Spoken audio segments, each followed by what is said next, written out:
arrived at your destination.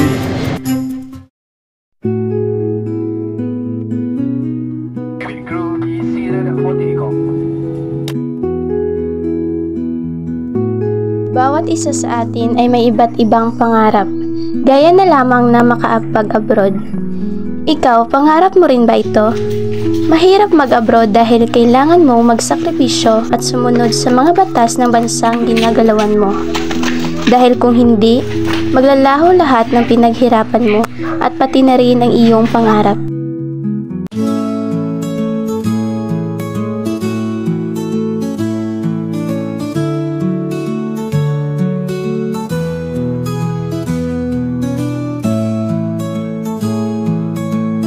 May tatlong magkakaibigan na iisa ang hangarin at pangarap sa buhay.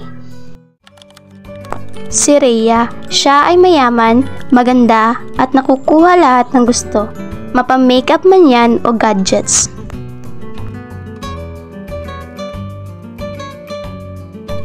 Ito naman si Giselle, nakaangat din sa buhay, maganda, mabait, matalino, kung kaya't hindi nakakapagtakang paborito siya ng lahat.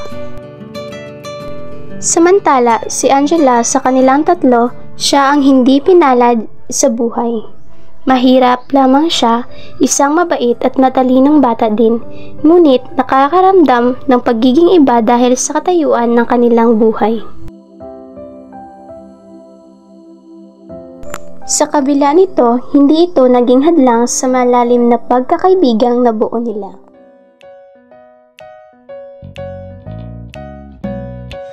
Sama-sama tayo walang iwanan. Sabay tayong graduate at pumunta sa Hong Kong. Promise yan Promise! Best friend forever!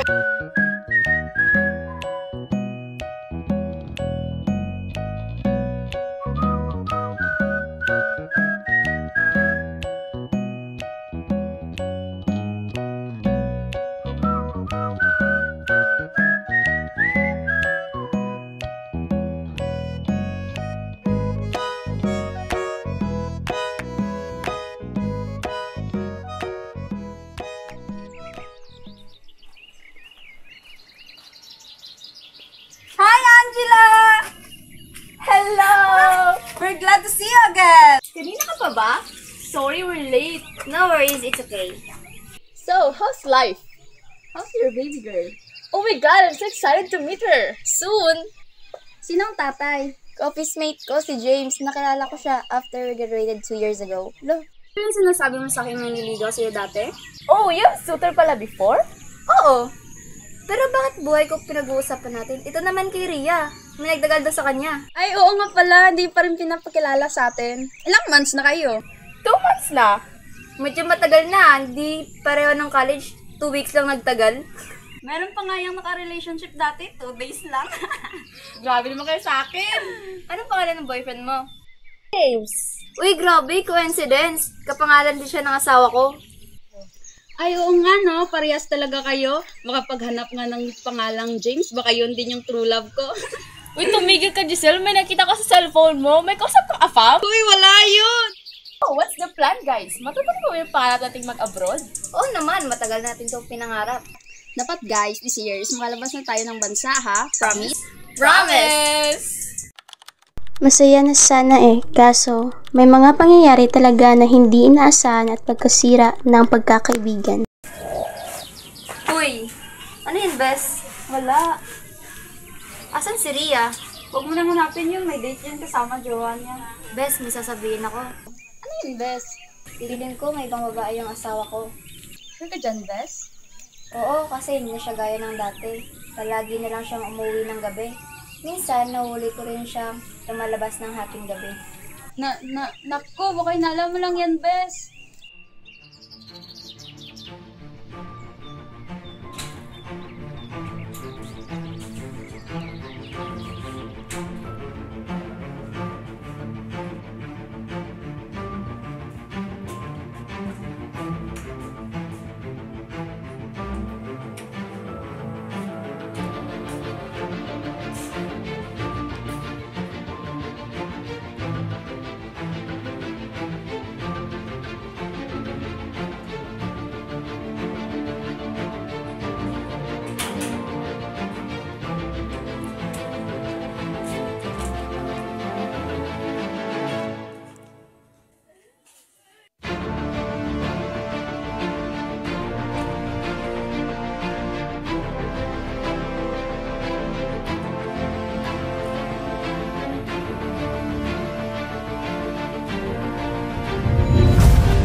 kasama?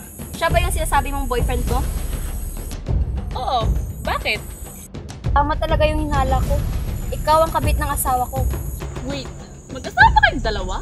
Ba't di mo tanungin yung magaling mong boyfriend? Is that true? I hate you! Get out of here! I'm really sorry, Angela. Patawarin mo ako, please. Hindi ko talaga alam. Swear. Sorry. Sana inalaman mo muna kung may asawa ba o wala. 2 buwan na akong pinagtataksilan. Rhea, nandito na. Uy, Angela, ikaw pala yan? Alam mo ang boyfriend ni Rhea? Oo, pinakilala niya na sa akin. Alam mo na pala, ba't hindi mo sinabi sa akin? Naghahanap lang ako ng tiyempo. Hindi ko kaya masaktan kayong dalawa. Masasaktan talaga ako dahil pinagtaksilan ako ng asawa ko at kaibigan ko pa. Hindi ko alam. Sinungaling. Tama na, Angela, minahon ka! Pinagtatanggol mo pa siya? Ganyan naman lagi kayo eh. Kayo lagi yung magkasangga. E paano naman ako? Nasa inyo na ang lahat. Pero ba't pati asawa ko nilalandi mo pa? At ikaw, kung hindi pa kita nahuli, pupunta ka na pala ng Hong Kong ngayong linggo. Is that true, Giselle? Akala ko ba sabay-sabay tayo pumunta ng Hong Kong? Kailangan kong pumunta doon dahil nagkaiwala yung mga magulang namin. Dahil nag-abroad si mama. At gusto ni mama, doon ako tumira sa kanya. Yun lang ba? O kaya ka pupunta doon dahil hinihintay ka na ng apa mo? Stop that! Bakit pa mauuna ka? Di ba dapat sabay tayong tatlo? Sana naman maintindihan nyo. Masakit pero wala akong magagawa. Simula ngayon, burado na yung pangarap natin dahil sa ginawa nyo. Kakalimutan ko na yung pagkakaibigan natin. I hate you!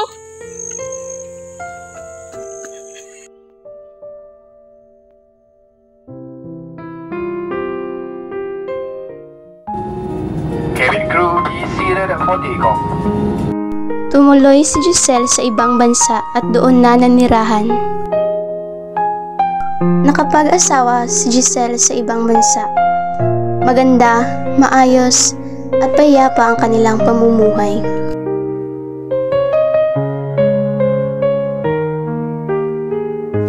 Si Angela naman ay nag-abroad upang matustusan ang pangangailangan ng kanyang anak. Iba't ibang racket na ang kanyang pinasukan dahil hindi sapat ang kanyang perang kinikita. Kahit labag ito sa batas,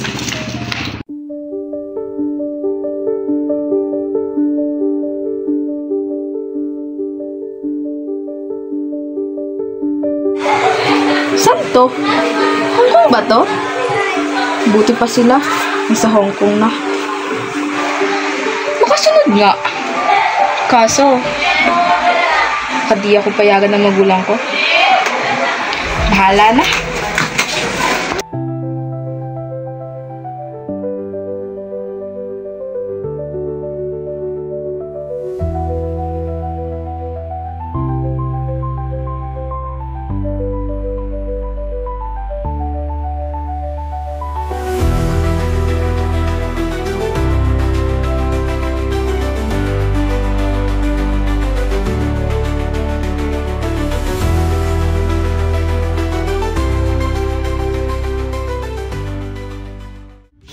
si Rhea naman ay umalis ng bansa nang walang dokumento.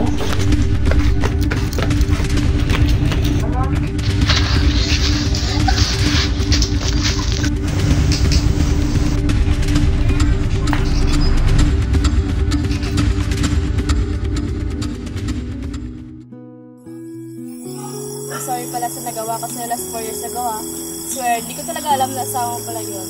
Kalimutan mo na, matagal na rin naman yon. Pero tadhana nga naman, dito pa tayo pinagtagpo.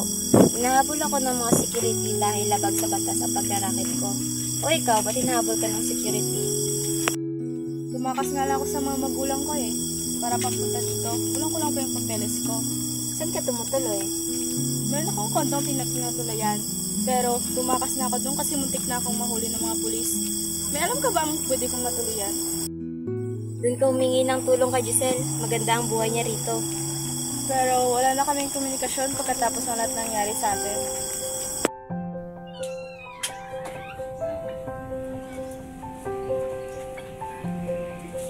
Ito muna. Thank you. Pagpasensyahan mo muna. Ito lang talaga may bibigay kung matutuluyan mo ngayon. It's okay, I can feel here. Hanggang ngayon, dala-dala mo yung pag-i-English mo. Tigilan mo nga yan. Nosebleed ako. Sorry. Oy, gumising ka na dyan. Hindi ka pwedeng makita ng amo ko. Sumama ka sa akin. Maghahanap tayo ng racket.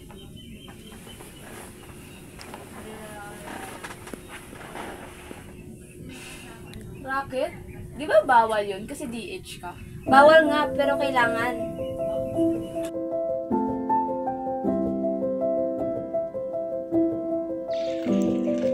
Ma'am, buy this one. Ma'am, buy this one. Doon tayo. Uy, kababayan, bili kayo. Mura lang to. Magkano ba yan? 20 Hong Kong dollars. Sige, isa sa akin. Hoy! Stop! Takbo! Wait!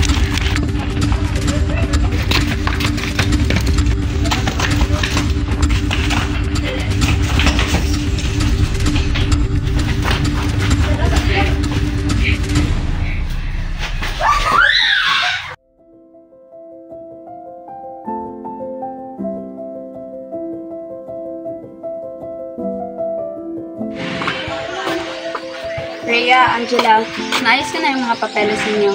Rhea, kukunin ka na ng mga magulang mo dito. Sila na din nag-ayos ng mga papeles mo. At ikaw, Angela, nirenew ko na yung contract mo. At nagpag-areglo na ako sa mga security guards dito tungkol sa mga batas na nilabag mo. Maayos na, hindi na kayo magkatulong. Salamat. Thank you so much, Giselle. We're very thankful that we have you, even though we're not mate. Sorry, Giselle. Dito pa talaga tayo nagkita sa ganitong sitwasyon. Ang kapal na ng pagmumukha namin sa iyo pa kami humingi ng tulong. Sa kabila ng pinagsasabi namin sa iyo noon. Sorry. Okay na yun, matagal na naman yun. Tsaka kaibigan ko kayo, no? Kaya hindi ko kayo matitiis. Oh my God! Ano yung pati na ba? Yes, of course. We're best friends forever, di ba? Best friends forever!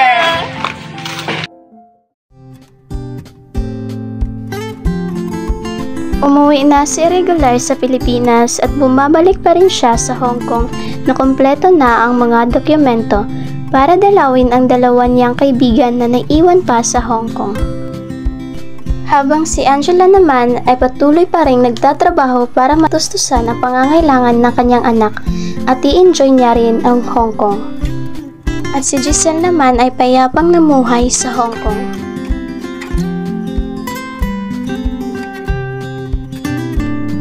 Hindi man natupad ang sama-sama nilang pagpunta sa Hong Kong, ang mahalaga ay masaya sila at kahit papaano ay natupad din ang pangarap nilang makapag-abroad at higit sa lahat, sila ay nagkaayos. Sa pagkakaibigan, hindi maiiwasan ang hindi pagkakaunawaan. May mga pagkakataon na nagtatampuhan at nag-aaway, ngunit matuto tayong magpatawad at tanggapin ang ating mga pagmali. Ang tunay na magkaibigan ay hindi nasisira ng kahit anumang problema. Ang tunay na magkaibigan ay palaging naan sa oras ng kapahamakan at problema. Handa kang damayan at pasayahin. Ang pagkakaibigan ay hindi nakabase sa kung mayaman o mahirap ka man. Bawat isa sa atin ay may mga pangarap na gustong makamtan. Walang imposible sa isang pangarap kung may determinasyon at pagtitiyaga. Sana po ay marami kayong matutunang aral mula sa video. Maraming salamat po sa panunood.